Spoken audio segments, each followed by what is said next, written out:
그 다음 질문이요. 들어가 볼까요? 5번째 질문은 뭘까요?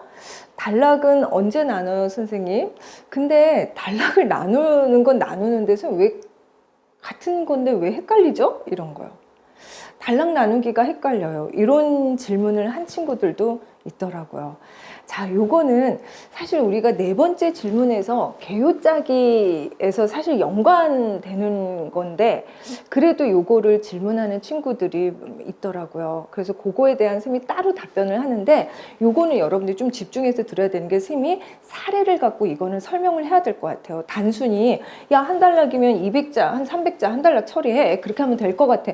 물론 그런 경우가 많아서 그렇게 되지만 우리 논술 공부를 그렇게 하지는 않죠. 결과적으로 나오니까 내가 그렇게 돼서 이럴 수 있겠다라는 건 좋지만 처음부터 그렇게 기계적으로 글을 접근하는 거는 좋은 논술 공부 방법이 아니고 사실 그게 도움이 되질 않아요. 자, 그래서 자, 일단은 요거 헷갈리는 친구들은 아마 논제 요구사항 분석에서 여러분들 이게 애를 먹고 있다라는 뜻이에요. 그러면 논제를 분석할 때 사실은 들어가는 내용이 분량을 설정하는 거죠. 주어진 분량이 500자네, 900자네, 1000자네 내가 주어진 분량을 가지고 단락을 나누는데 그것이 사실 논제 요구사항 분석, 논제 분석 하에서 같이 이루어지는 거죠. 그쵸.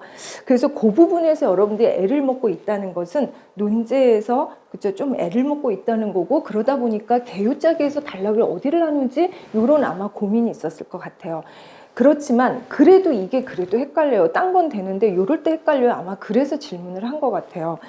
그리고 또 하나는 여러분 이거 국어에서 비문학 할 때 여러분 많이 배운 거잖아요. 문단이 이렇게 나눠지는 거는 소주제가 바뀔 때인데 당연히 이런 우리 여러분들 알고 있는 상식적인 차원 갖고도 얘기가 될 수 있고요. 그러면 쌤이 예시가 좀 보일까요? 요거를 한번 보고 쌤이 3번까지 요거를 같이 빠르게 쌤 논제 분석해서 이게 이렇게 나눠지는 거구나 라는 거를 약간 그쵸 팁을 가지고 진짜 본격적으로 여러분들 한번 시도를 해보세요. 도움 많이 될 것 같아요. 쌤 잠깐 볼게요. 보세요. 지금은 쌤이 잠깐 논제 분석 시간이 아니에요. 그냥 단락만 갖고 쌤이 얘기할 거니까 사실 이거 논제 분석 하게 되면 이거 쌤 30분 1시간 수업 들어갈 수 있는데 그런 논제 분석이 아니라 쌤이 단락만 갖고 얘기할 테니까 거기에 포커스를 맞춰서 좀 봐요. 그러면 볼게요. 쌤이 나다를 평가하시오. 이게 지금 뭐예요? 왓이잖아요. 그쵸? 근데 글자 수가 400자예요. 근데 누가 해요? 네가 평가하는 게 아니야. 얘를 갖고 해. 지금 이게 가해 관점이니까 이게 학교 출제자의 의도겠죠. 그쵸? 자, 평가니까 얘가 관점이 기준이 될 거고 여러분 이거 공부했다라고 생각하고 바로 단락만 보면은 나다를 평가하시오. 그러면 나의 관점이 뭔지 정리를 해야 될 거고 다의 관점이 뭔지 정리를 해야 될 거고 평가의 내용이 있어야 될 거고 가의 관점이 정리가 돼야 될 거고 지금 뭐예요? 여러분들이 연습지에다가 개요를 짜면서 제시문 분석할 때는 이 덩어리를 공부를 할 거 아니에요. 내가 평가의 대상이 나다인데 근데 그 평가의 기준은 얘야. 이거 갖고도 한번 평가해봐. 이 얘기잖아요. 근데 단락이에요.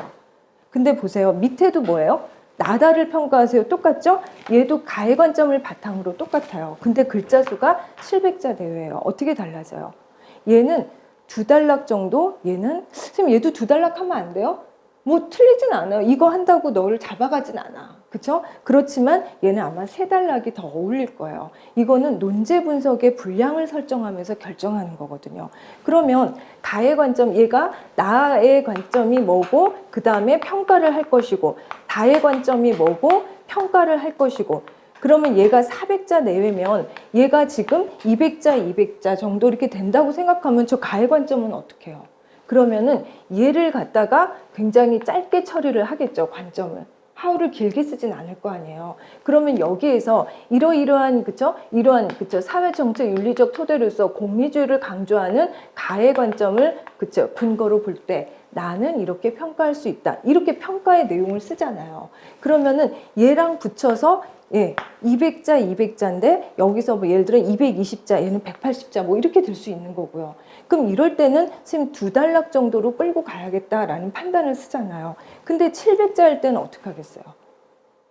가의 관점을 충분히 여러분들이 정리를 해줄 수 있겠죠. 가에 따르면 이렇게 하면서 얘가 이러이러한 그쵸? 따르면 이러한 내용이다. 이러한 관점을 기준으로 재심은 나와 다의 이러한 사례를 평가할 수 있다. 이렇게 연결 매개문까지 이렇게 끌고 가서 여기 연결 매개문까지 해낼 수 있잖아요. 그러고 나서 나의 관점이 얘가 뭐냐면 얘가 관점이 아니라 나의 사례겠죠. 이게 예를 들면 나 정리를 사례 정리를 하고 그 다음에 다의 관점도 관점이나 사례 정리를 하게 되면은 여러분 이게 어떻게 나오겠어요?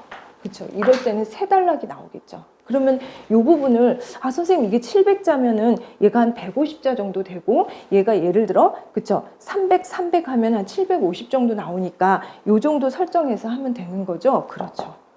그러니까 여기 와서 꼭 두 단락을 할 필요는 없는 거죠.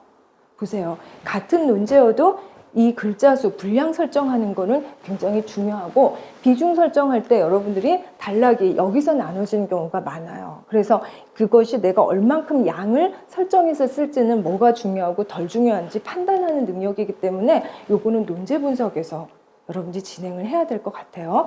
자, 언제나는 글자 수 분량을 보면서 연습을 해야 되고요. 또 하나, 쌤이 그래도 팁 하나 더 우리 보면서 이렇게 조금 더 긴 논제를 가지고 한번 연습을 빠르게 해볼게요. 논제 분석 시간 아니니까 단락만 갖고 얘기해 볼게요. 봐주장의 근거로서 도표의 타당성을 논의하고 여러분 이거 콤마인 거죠. 그럼 선생님 이게 글자 수가 제가 주어진 게 900자니까 990까지 쓸 수 있는 거죠. 플러스 마이너스 10%요. 그렇죠. 그러면 이게 하나가 되고 그러면 가해 상황의 야기된 사회 문제를 해결하기 위한 방향을 논술하라. 이게 what이죠. how를 여러분 요건 잠깐 여기다 표시하고 빼놓고 what을 이렇게 두 개를 정리하고 얘를 이렇게 정리를 하고 이렇게 되면 선생님 그러면 얘 타당성 논의한 거 한 단락하고 문제 해결하기 위한 방향 쓰는 걸 두 번째 단락하고 두 단락 쓰면 안 돼요? 뭘 안 되겠어요. 뭐 이렇게 여러분 뭐 잡아가고 이러진 않아요. 그러나 좀 약하겠죠. 논술 공부한 친구들 사이에서는 이거는 조금 약하다고 보죠. 왜요? 묻는 말에 답변하는 글의 구조를 자기가 체계화하는 능력도 또한 논술에 있어서 분석력과 사고력이 되거든요. 그럼 볼까요? 예를 들어 쌤 볼게요. 봐주장에 쌤 논제 분석 아니고 단락만 볼게요. 봐주장 정리를 해야 되겠죠.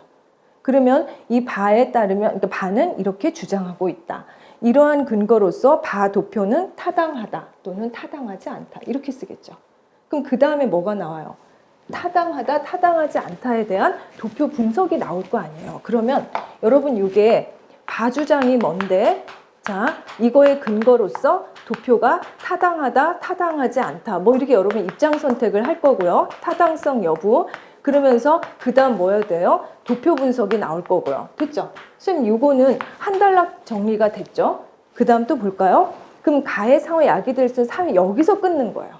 선생님 만약에 공부를 한 친구라면은 여기서 문제와 원인과 해결책에 이 경로가 이렇게 돌아가고 있겠죠. 그럼 문제에서 내가 끊어서 한 단락 처리하고 해결하기 위한 방향과 방안을 다른 한 단락으로 처리해야겠다라는 건 아까 쌤이 얘기한 것처럼 논제 분석에서 정확한 논제 분석 하에서 소주제가 바뀐다고 생각하면 보겠죠. 쌤 문제하고 원인은 어떻게 알아요? 여러분 주장과 근거처럼 문제와 원인은 붙어 다니는 구조라는 거 공부하신 거잖아요. 그렇죠? 그러면 여기에서 가해 상황은 이러한데 선생님 논제 분석 그대로 가요. 상황이 이러한데 여기서 야기될 수 있는 추론할 수 있는 사회 문제가 뭐고 이거에 대해서 원인은 뭐더라. 지금 이 얘기잖아요. 그럼 이거에 대한 그 다음 또 뭐가 나와요? 방향과 방안 해결책이잖아요. 내가 이러한 방향 해결 방향이고 그거에 대한 구체적 방안은 이러하다. 이렇게 정리하라는 얘기죠. 한 300 해놓고 어딘가에 50자 더 나올 수 있고 이럴 수 있는 거죠. 900자 내외에. 물론 나다, 라마, 바를 활용하는 건 여기서 내가 무슨 제시문을 활용할지는 이건 이제 논제 분석 공부하면서 넣으면 되는데 단락만 본다면은 여러분들 이렇게 뭐예요? 세 단락을 구성하는 게 두 단락 쓰는 친구보다는 훨씬 더 그쵸? 논술에 대한 이해력과 사고 능력이 우리는 더 좋다라고 보겠죠. 여러분 보세요.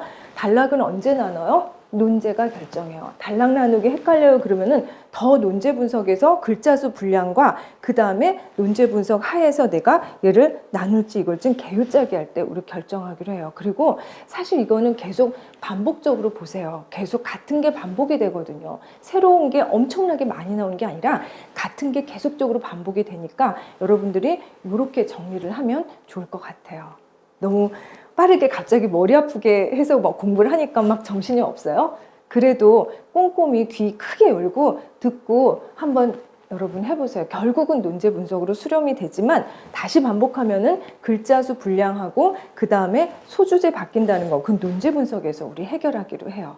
자, 답변이 됐을까요? 자, 다음 우리 질문으로 넘어가 볼게요.